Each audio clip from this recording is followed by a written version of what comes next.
Power fades in many forms, in silence, in exile, in betrayal, but rarely with the grotesque finality that marked the death of King Philip II of Spain.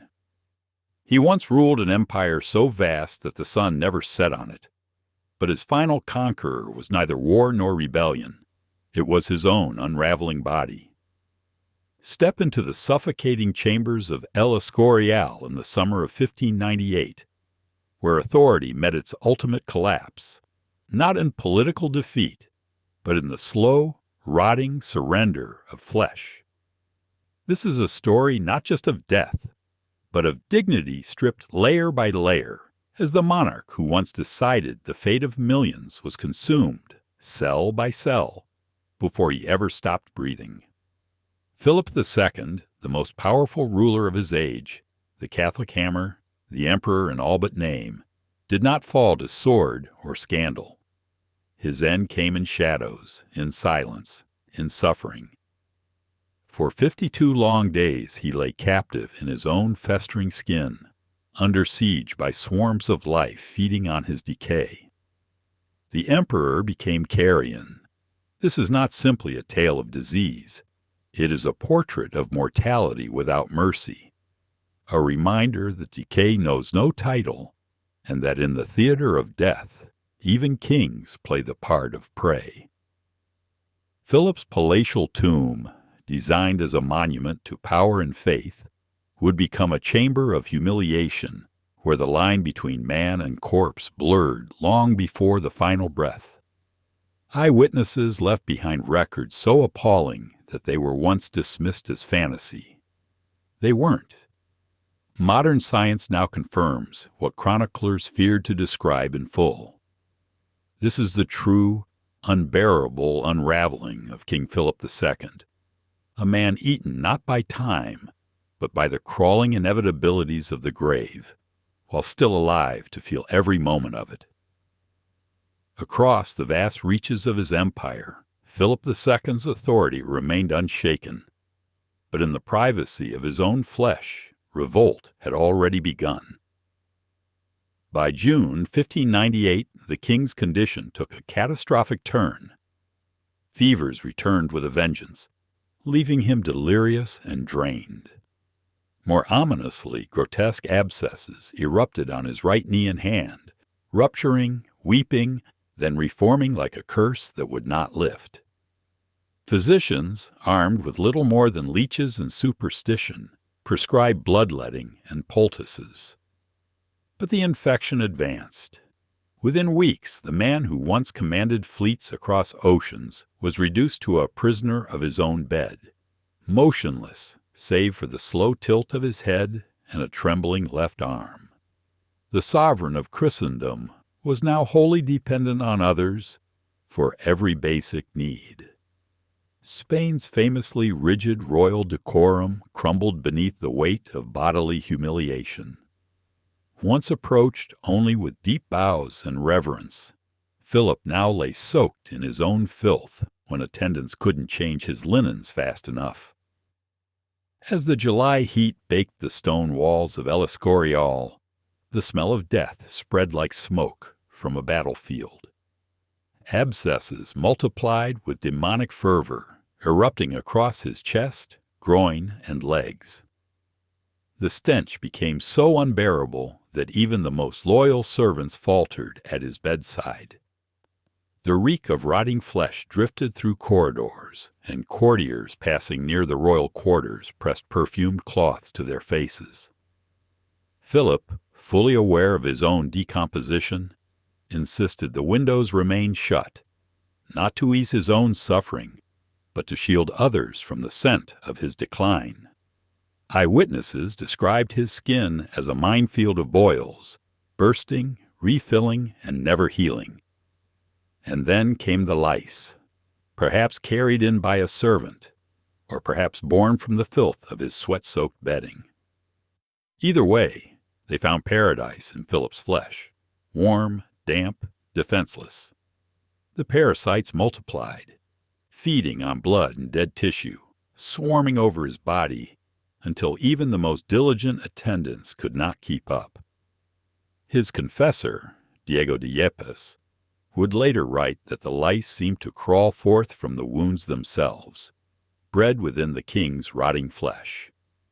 Whether this was literal or simply the horror-struck imagination of witnesses, the image was undeniable.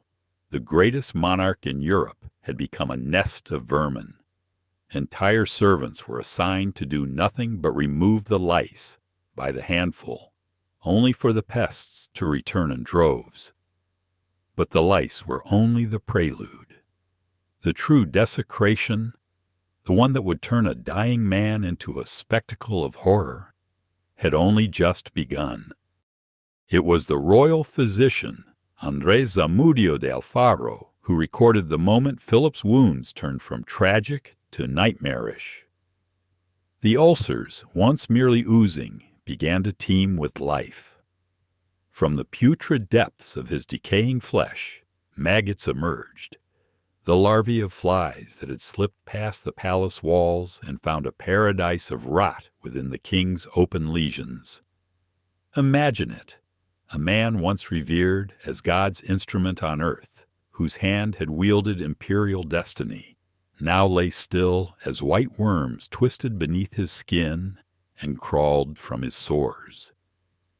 Servants would arrive each morning to cleanse his wounds, scooping away the larvae with trembling hands, only to return the next day to a fresh harvest, spawned anew by the festering tissue. Philip, fully conscious and deeply faithful, clung to spiritual solace. He is said to have whispered through cracked lips, "Lord, these torments are small compared to my sins." But God's mercy was nowhere to be seen.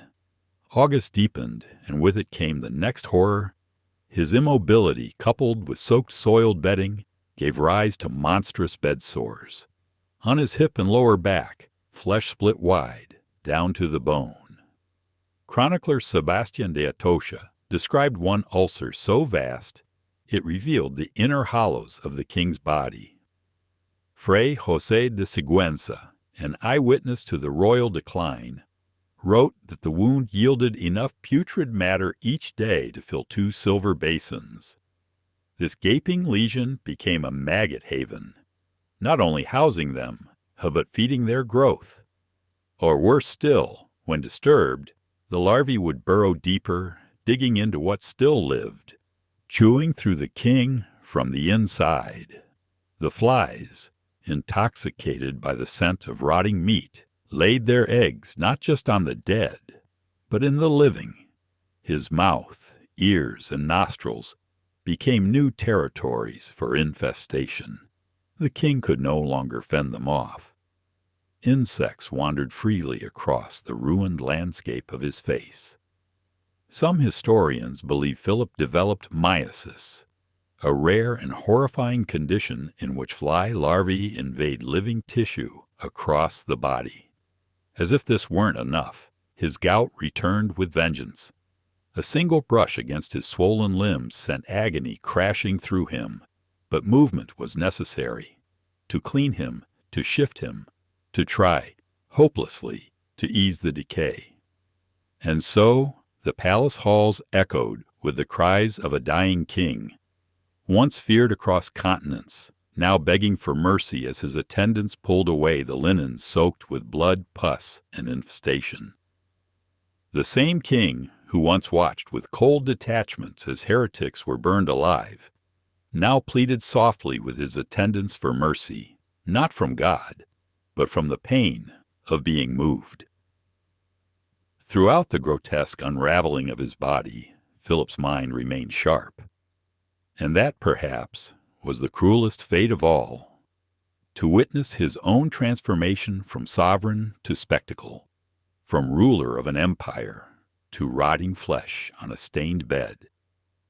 The magnificent El Escorial, his personal monument to Spanish supremacy and Catholic devotion, had become his prison. And in that stone mausoleum he lay trapped, fully conscious of every new indignity visited upon his failing body. Yet even in agony, Philip clung fiercely to faith and duty. Each morning Mass was performed at his bedside. He asked for Scripture to be read aloud, seeking solace in words even as his body betrayed him. Between bouts of torment, he spoke with his son, the future Philip III, about matters of state and the future of the empire he had built from blood and doctrine. But no conversation could stop what was coming. September arrived with new horrors. The king developed persistent diarrhea, perhaps from infection, perhaps from the primitive treatments inflicted upon him. The result was more filth, more stench, more raw humiliation. His kidneys began to fail, and fluid bloated his belly and legs, stretching his skin to the point of splitting. Each rupture became another invitation to infestation. His physician, Garcia de Ate, noted high fevers and delirium, signs of sepsis spreading through a dying body. In his lucid moments, Philip pleaded to see one object again and again: the crucifix once held by his father, Charles V, at the moment of his own death. That relic of imperial legacy offered the king a sliver of peace, even as the empire of his flesh collapsed into chaos. The treatments meant to save him only hastened his decline. Following humoral theory, the dominant medical belief of the age, his doctors burned his wounds with caustic chemicals, arsenic, mercury, and other poisons in the name of balance. They bled him daily, weakening what little strength remained. His meals were scarcely more than broth and wine, soft bread when he could swallow. Meanwhile, his blood seeped into sheets. His body trembled under the weight of infection, parasites, poison, and starvation. His heart, overworked and drowning in systemic failure, began to flutter and skip. He gasped for breath, his lungs stiffening with fluid, and even the weather seemed to conspire against him. That summer was unusually hot. The stone walls of El Escorial turned his chambers into a furnace. The stifling air accelerated the decay. Lice hatched faster. Flies swarmed. Maggots multiplied. And the smell of royal death clung to everything: the walls, the linens, the very air. The windows, cracked slightly to hold in the stench, let in no relief. Inside, the king lay beneath a cloud of rot and resignation. By the second week of September, there was no longer any question. The end was near. Though barely clinging to life, Philip II remained conscious, enough to summon his children for one last blessing. His heir, the young Philip III, had been shielded from the full horror of his father's decay. But nothing could prepare him for the spectacle before him. The once mighty king, now unrecognizable, ravaged, writhing, and overrun with vermin. The prince reportedly fled the room more than once, overwhelmed by both the stench and the sight of his father's ruin.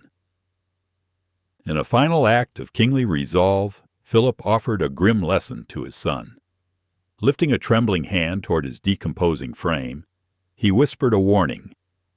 "I have been treated like an old dog. Remember this when you wear the crown." Whether this was a rebuke of royal pride or a bitter lament over his abandonment, no one could say. But in that moment, power, legacy, and mortality stood in silent communion. On the morning of September 13th, 1598, Philip requested the last rites. His confessor anointed what few patches of skin remained untouched by rot, choosing sacred oil over screams. But even the sacrament was invaded.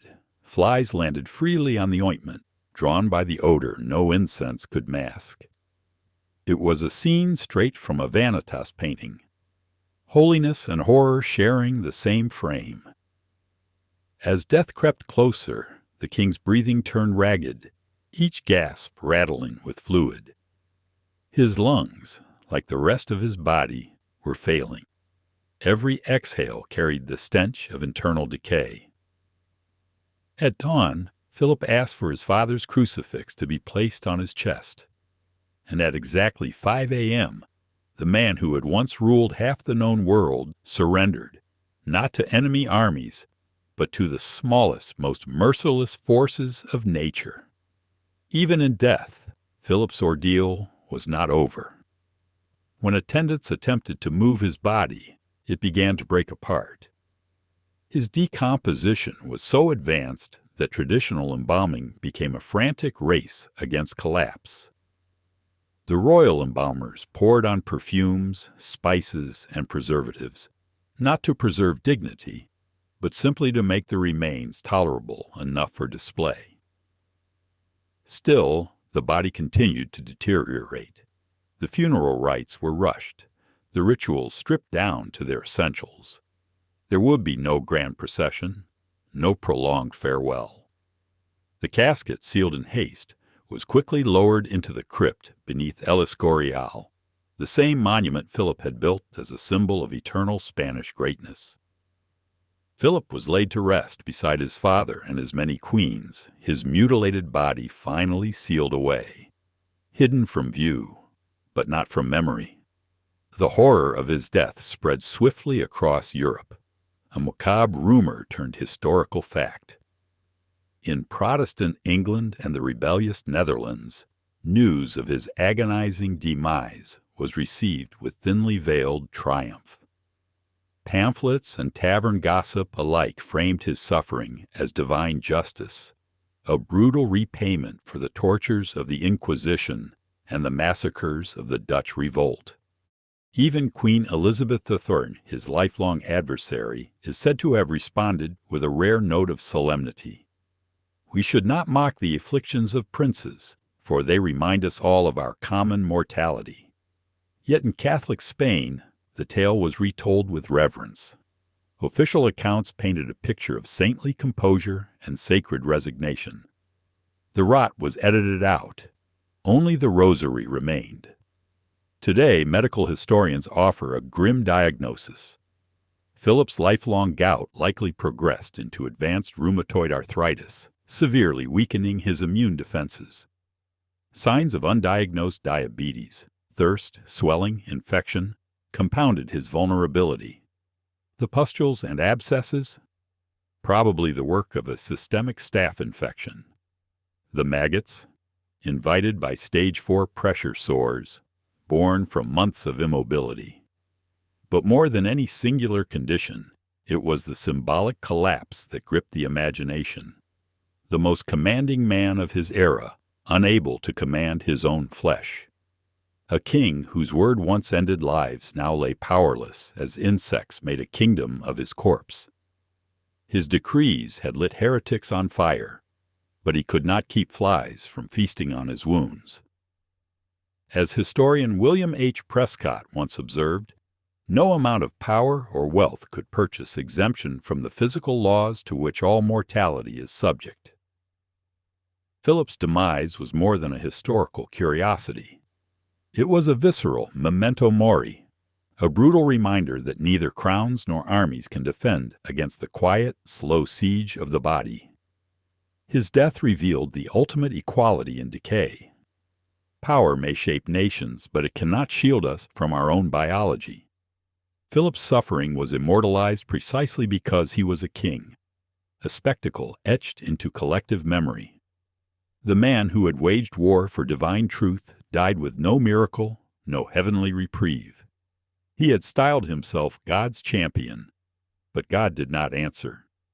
Philip's death marked more than the end of a reign. It marked the beginning of Spain's slow unraveling. His heir, Philip III, lacked the tenacity and discipline of his father. He delegated where his father had micromanaged. He sought pleasure where his father had sought order. And under his watch, the great empire began its retreat from global dominance. Philip III inherited the crown, but not the iron will of his father.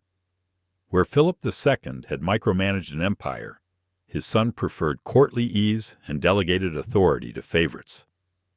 Under this softer rule, the Spanish Empire began its long retreat from greatness. Territories were lost. Influence slipped away.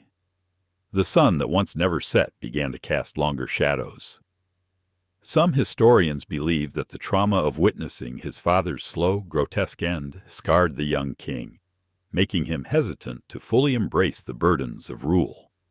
The grand Escorial, envisioned as the heart of a global empire, no longer echoed with the hum of governance. Instead, it settled into its secondary role, a tomb dressed in royal stone, a palace turned mausoleum. Today, tourists walk through those same royal chambers. They're told of Philip's piety, his devotion, his unshakable faith. But beneath those reverent retellings lies a deeper, darker legacy, one not etched in marble, but in memory.